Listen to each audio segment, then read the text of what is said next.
Boa noite a todos, estamos de volta e a gente vai para o vídeo 2, a parte 2 do apanhadão das matérias de ginecologia e obstetrícia da prova da ELISA. Então, hoje eu vou falar sobre infecção do trato urinário, hiperprolactinemia, saúde fetal, doenças crônicas na gravidez, medicamentos na gravidez, doenças benignas da vulva e câncer de mama. Então vou estar falando desses 7 assuntos e espero que vocês gostem. Vamos lá então? Roda a vinheta!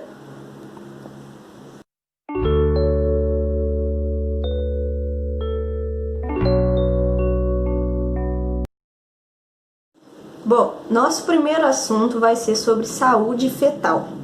E a gente tem que começar entendendo que existem 4 causas pilares de morte intrauterina fetal: aneuploidias, malformações fetais, crescimento fetal anormal e oxigenação fetal.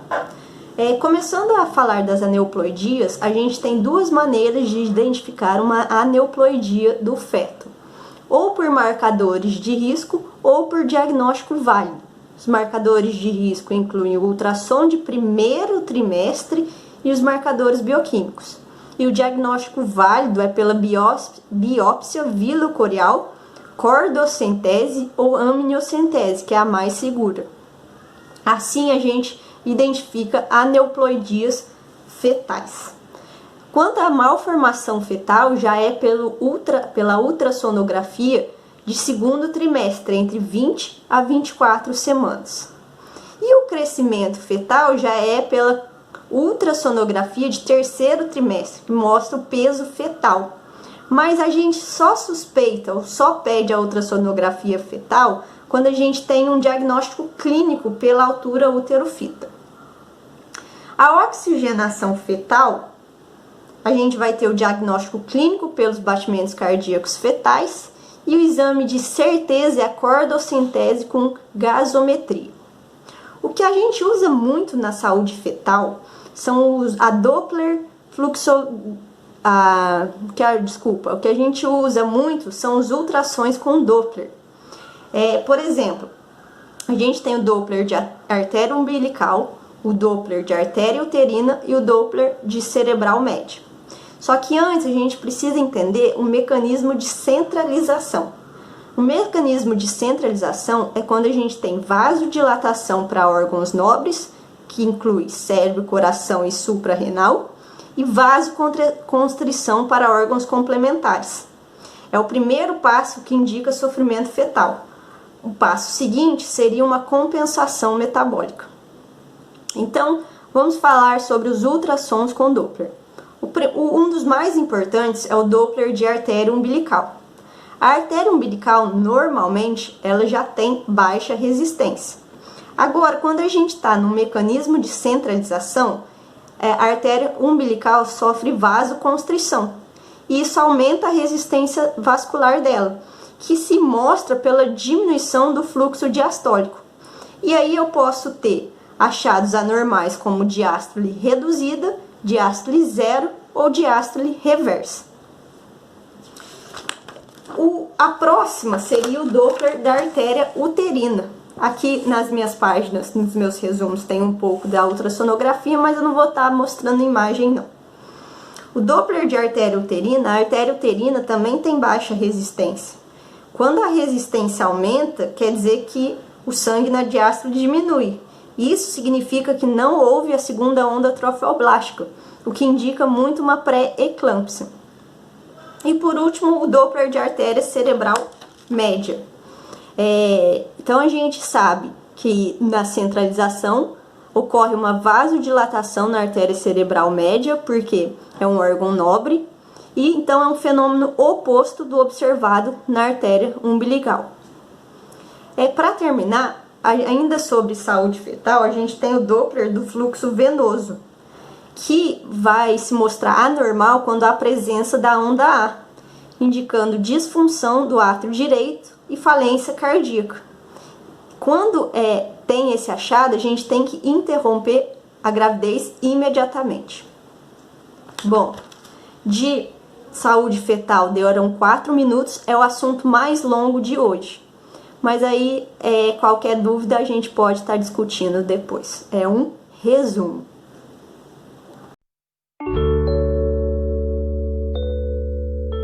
Próximo assunto já é mais frequente. Infecção do trato urinário.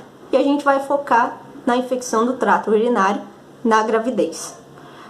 A gente tem que saber que as mulheres, pela anatomia, elas têm muito mais infecção urinária do que os homens.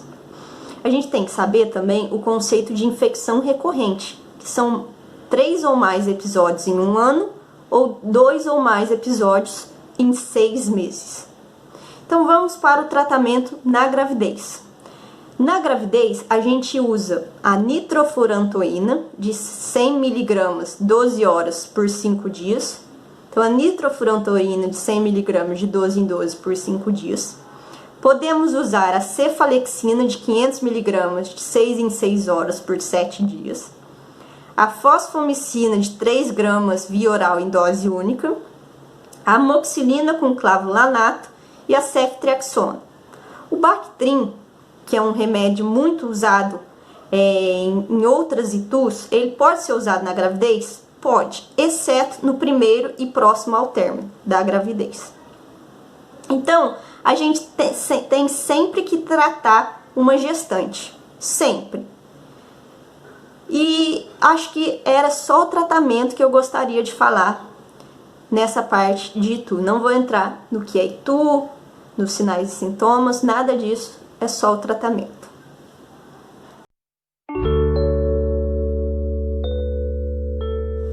Bom, terceiro assunto é um assunto muito frequente também, câncer de mama. A gente tem dois modelos que explicam a origem do câncer de mama. O modelo estocástico, que diz que o câncer de mama surge através de modificações de células epiteliais e mioepiteliais.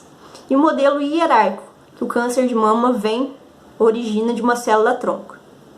O câncer de mama ele cresce de forma logarítmica, ou seja, rapidamente nas primeiras fases e depois demora um pouco mais. Tem 4 parâmetros muito importantes para o câncer de mama: receptor de estrogênio, HER2, Ki67 e BRCA1 e 2. O diagnóstico clínico ele não é muito bom. Por quê? Porque quando se faz o diagnóstico clínico, quer dizer que a lesão já tem mais do que 2 centímetros. Então, por isso, sempre o rastreamento pela mamografia. A gente tem que saber as metástases sanguíneas versus as metástases linfáticas. E a metástase mais comum é para ossos, pulmões e fígado. Tem 2 tipos de classificação. Existe a classificação que divide o câncer de mama em ductal invasor, lobular invasor, tipos especiais, doença de Page, filoide e carcinoma oculto. E existe a classificação molecular, luminal A, que corresponde a 40%, receptor de estrogênio positivo, HER2 negativo e Ki67 baixo. Luminal B, receptor de estrogênio positivo, HER2 negativo e Ki67 alto. HER2, que é receptor de estrogênio negativo, HER2 positivo e Ki67 indiferente. E o triplo negativo, que corresponde a 10%, mas são os mais agressivos, que é receptor de estrogênio negativo, HER2 negativo e Ki67 indiferente. O estadiamento é meio decoreba, eu não vou estar citando, mas ele é o estadiamento em TNM, tamanho, N de linfonodos regionais e M de metástase à distância. Certinho?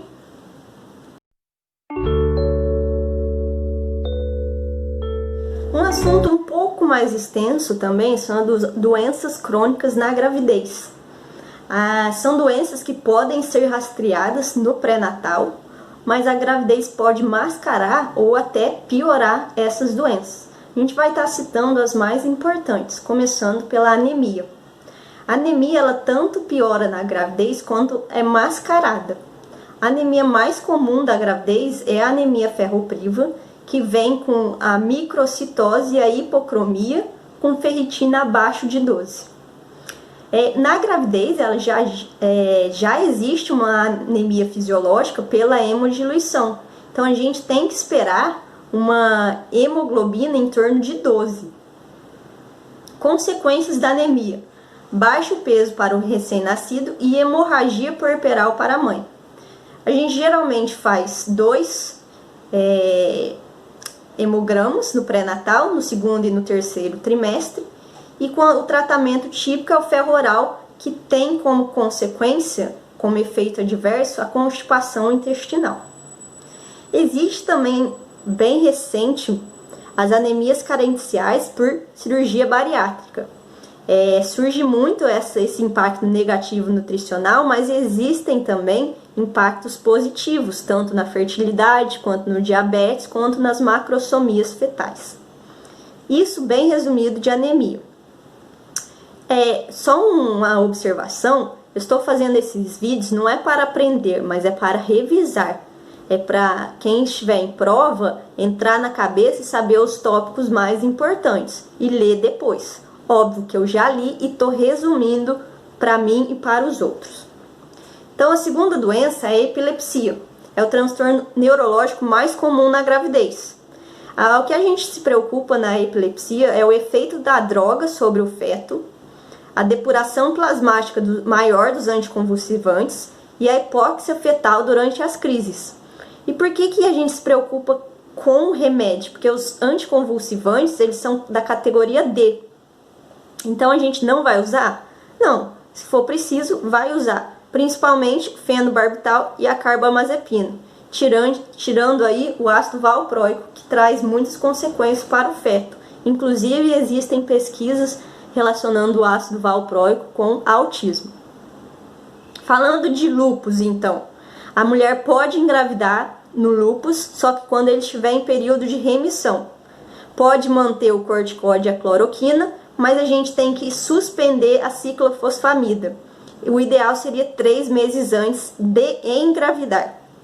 Anti-SSA, que é o anti-RO, e o anti-SSB, que é o anti-LA, são marcadores que traduzem risco maiores para a gravidez no lúpus. Tireoidopatias. A gente tem hipertireoidismo e hipotireoidismo. Mas, geralmente, a grávida tem um período bociogênico, que a gente tem uma hiperplasia da tireoide, vide o exame físico com tireoide palpável, porém o T4 livre ele permanece inalterado. Quem aumenta é o T4 total e quem diminui é o TSH. O hipotireoidismo ele causa abortamento e déficits neurológicos, e a gente vai rastrear quando tem história prévia, idade maior que 30 anos, obesidade, história familiar, história de aborto ou prematuridade e doenças crônicas. Beleza, as doenças da tireoide podem ser autoimunes, então quando suspeitar, pedir um anti-TPO.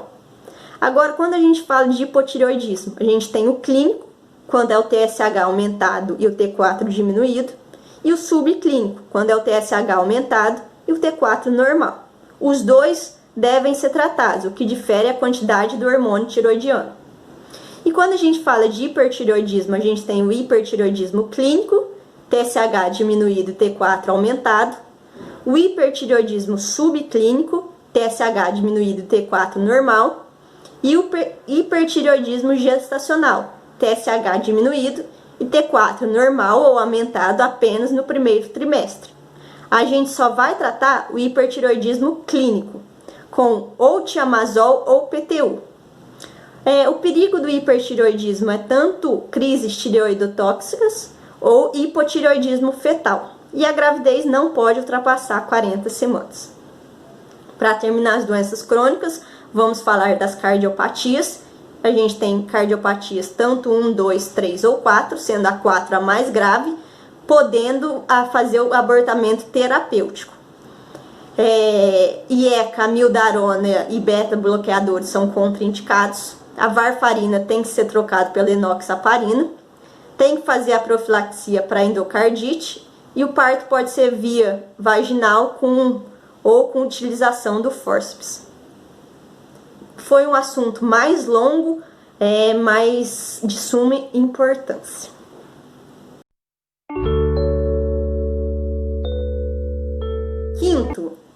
Quinto assunto de hoje, doenças benignas da vulva. São muitas doenças, mas eu vou focar aí em 4. Primeiro, de alterações do desenvolvimento, a gente tem o ímen imperfurado. O ímen imperfurado, ele vem com um quadro clínico de amenorreia primária com desenvolvimento de caráter secundário. O tratamento é himenotomia e, no geral, biópsias vulvares, elas são extremamente úteis, até mesmo em relação ao diagnóstico. Então, se pode fazer diferentemente de biópsias do ovário. Depois a gente tem o líquen escleroso de desordem epitelial, que é uma dermatose mediada por linfócitos, causando sintomas inflamatórios, é autoimune, é super a ver com hipoestrogenismo, causa muito prurido. O tratamento é com corticoide de alta potência e tem que se suspeitar de câncer de vulva. A gente tem também os condilomas vulvares, principalmente o cancro duro, que é por HPV 6 e 11, altamente infectante. E a gente tem as alterações císticas ou sólidas, que são cistos da glândula de Bartholin. A glândula de Bartholin ela é responsável pela lubrificação do canal vaginal. E os cistos da glândula de Bartholin podem levar a bartholinites ou até abscessos que devem ser drenados. Rápido, curto, um resumão, um apanhadão. E é isso, vamos para o 6º assunto.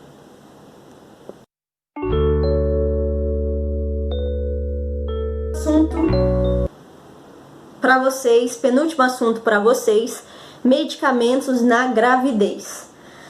Saber que o período crítico da gravidez é até 8 semanas. É o pior período assim que podem acontecer as piores deformações, malformações fetais.